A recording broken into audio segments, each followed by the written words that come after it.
Cry Me a Hrazdan River.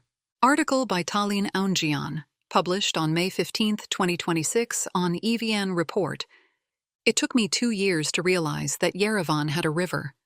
I could blame my poor skills as an explorer, but I also wonder why none of my local friends ever mentioned it.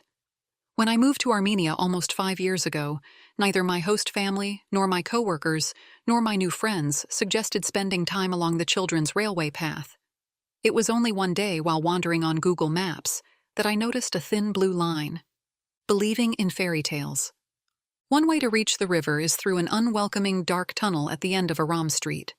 Passing through it feels both hazardous and endless, like a set from a post-apocalyptic science fiction film with zigzagging orange lights, murals that oscillate between vague political messages and genuine street art, and walls that seem on the verge of collapsing under the weight of what feels like a moving mountain behind them. After emerging into the light, you are not quite there yet, although it already feels as if the city is left behind, replaced by cliffs and silence. The first time, trying to find the river felt like a quest for a hidden gem. Like in a fairy tale, the old train station appears as a promising castle, with pink walls, a blue floor, and colorful stained glass. Some of it is broken, the whole place abandoned, which only adds to its charm. Beyond it, the children's train itself looks as if it were taken straight out of a Disney movie. And then you hear it. Unlike rivers flattened and erased by urban development in large cities, you can hear the Hrazdan River flowing and feel the inherently calming effect of that sound passing through you.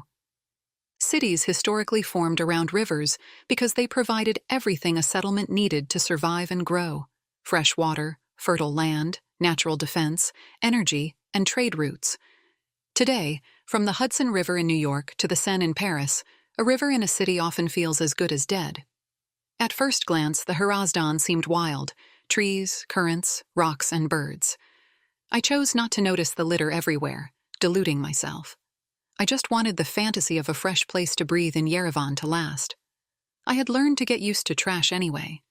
On any hike in Armenia, it is almost impossible not to encounter it, which I believe perfectly embodies the disillusionment within the Armenian national and diasporan narrative. Our perception of the homeland as a sanctified, pure space. We keep repeating that we are our mountains, yet those mountains are systematically covered with litter, their trees torn down and their rivers spoiled. On top of Mount Hustup, on the slopes of Aragats, in the forests of Dilijan, or along the shores of Sevan, we might be our mountains, but we are also full of crap. Back to reality. After a couple of years in Armenia, after a lifetime disconnected from my ethnic roots, I was still enchanted by everything I discovered. I began to ritualize my visits to the river. I journaled there, and sometimes ran or took photographs. A group of male friends started a weekly cold plunge ritual at the nearby outdoor pool, and I joined them from time to time. It is supposed to be healthy, and it probably is, but more than anything, the shock of cold water brings a powerful sense of being alive in every fiber of your being. Those sessions were my first clue that I was an outsider in this environment. No matter the day or the temperature, you can almost always find a man doing a cold plunge at the Hrazdan outdoor pool. Yet in all those years, I never saw another woman doing it, except for a few tourists once. Perhaps women do come, but if they do, they certainly know how to remain invisible. It took me a few months to accept that my imagined fairy tale was not meant for me, and I realized it in a brutal way. During one of my walks, as I approached a small tunnel along the railway, I came face to face with a man masturbating, his penis pointing toward the path. He did not stop when he saw me. At the time, my Armenian was limited, and all I could manage was Lorj? Seriously? I quickly walked away, aware that I was alone in an isolated place and worried he might follow me. I could no longer ignore the litter. The condoms scattered along the path were unambiguous. I began asking people who had grown up here. They responded with a mix of amusement and exasperation at what they rightly saw as another diasporan indignation. Yes, the Hrazdan Gorge was known as a place where sex workers operated and where queer couples could find intimacy. Most men were aware of this. As a result, men dominate this public space. These intrusions were not isolated. Several times I witnessed a man changing in public without hesitation, imposing his nudity on everyone around. On other occasions, strangers approached me to hit on me or comment on my body. Once, a man stood watching women pass by, licking his lips, including a group of girls who were clearly in their teens. By then, my Armenian had improved enough for me to ask him, or more accurately, to yell at him, whether he felt any shame looking at kids like that. He did not. He briefly looked away, then continued. It doesn't have to be this bad for women and other marginalized bodies to feel unwelcome at the river. At times, when I went with male friends, I was received more positively by kinder, older men at the pool, who seemed surprised but encouraging. Near the pool, a narrow bridge leads to an outdoor gym where people lift weights and stretch. As a woman, entering that space means being scanned from head to toe by groups of men who make it clear you do not belong. The space functions as a form of self-organized social life, but only for a specific part of the population. When Prime Minister Nikol Pashinyan and Yerevan Mayor Tigran Avanyan visited the Hrazdan Gorge in September 2025, they brought development plans with them.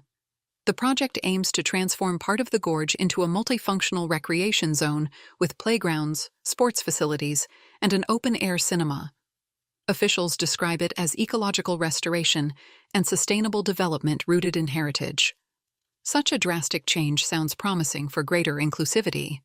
But so far it is hard to envision, since there is no major construction work in sight. The only recent visible changes are the renovated pool, new locker rooms, and updated sports equipment. In other words, improvements for the men who use the space. Of course, they express their gratitude to the Prime Minister. Why wouldn't they? This area has long been theirs, and the state has effectively reinforced that reality. The river continues to flow, but for whom? Water is a collective experience. CSN Lab recently organized an exhibition titled Blue Archives, which explores water in Yerevan as a living body and its place in collective memory and political imagination. The exhibition also deepened my own observations.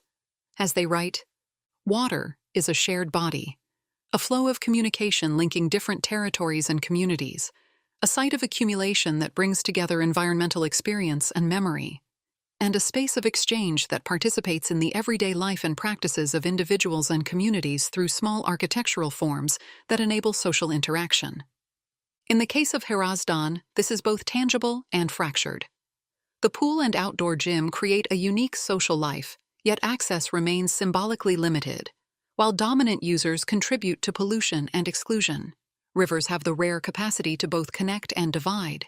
It is up to us to choose connection over artificial boundaries. Water is a form of interrelation. Through its droplets emerge oases of exchange. Circulating within small architectural forms and becoming part of daily life, it also unites people, transforms into a space of reciprocity, a space where we grow into our communities and relate to one another continuously. It is a reciprocity that is often broken. Just as society shapes the conditions that marginalized bodies adapt to, we shape the fate of water. The exhibition highlights how Yerevan has lost many of its water bodies through neglect and urban transformation, including the buried Guitar River, which my grandmother often described from her childhood in the Hrazdan neighborhood during Soviet times.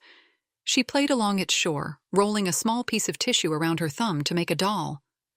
When she returned to Armenia for the first time at 72, it broke her heart to see her childhood river replaced with concrete. By controlling, concealing, piping and archiving the coolness of the blue, we have lost the sound and freshness of water, its social presence, and the ways of engaging in dialogue with nature. In troubled waters. Water has long been politically significant in the region, including during the 2020 Karabakh War. Without genuine environmental care, it becomes difficult to distinguish legitimate concerns about water safety from manipulative narratives used to justify violence and hide internal hypocrisies. The Hrazdan River has been heavily industrialized since Soviet times through hydroelectric projects and urban development. As CSN Lab puts it, even the cute little children's train can be seen as a symbol of domination over nature.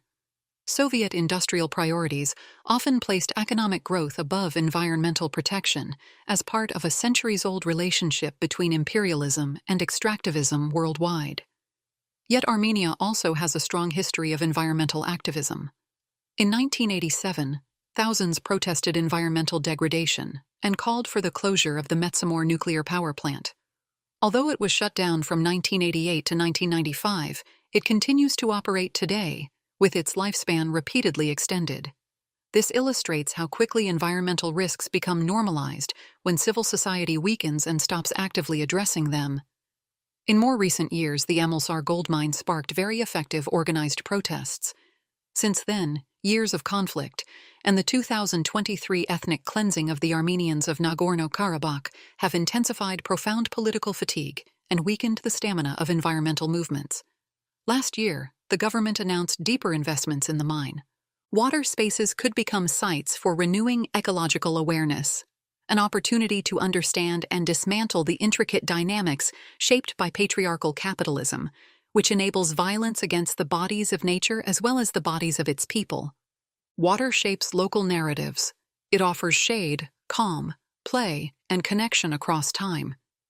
The Hrazdan begins at Lake Sevan and flows into the Arax River, linking Armenia to Iran, Turkey, and Azerbaijan. Its interconnected nature could inspire new ways of considering our region, yet ecological issues remain marginal in public discourse. The environmental crisis is civilizational. It reflects a broader disconnection between humans and their environment, one that will ultimately lead to their downfall. Conclusion. Despite rapid social changes in Yerevan over the last few years, this section of the Hrazdan remains a place suspended in time. It holds the potential to become a shared space of nature and coexistence, something the city deeply lacks. Understanding the social architecture of the Hrazdan River in Yerevan gradually mirrors an understanding of Armenia itself, beyond idealized narratives. Although this process can be difficult, it allows for a more honest connection to the country. Reclaiming the Hrazdan as an inclusive living space could foster belonging and open up possibilities for a more concrete ecological politics, one that also reconsiders what creates boundaries. Rivers shape both borders and social realities. Within these spaces, marginalized groups often face exclusion. Yet rivers are not uniform. Just as they vary across time and place, our solutions must adapt to local socio-political realities. As the warmer days approach, I can think of one small, joyful act of reclamation. Girls and gays. Anyone up for a picnic? I know just the place.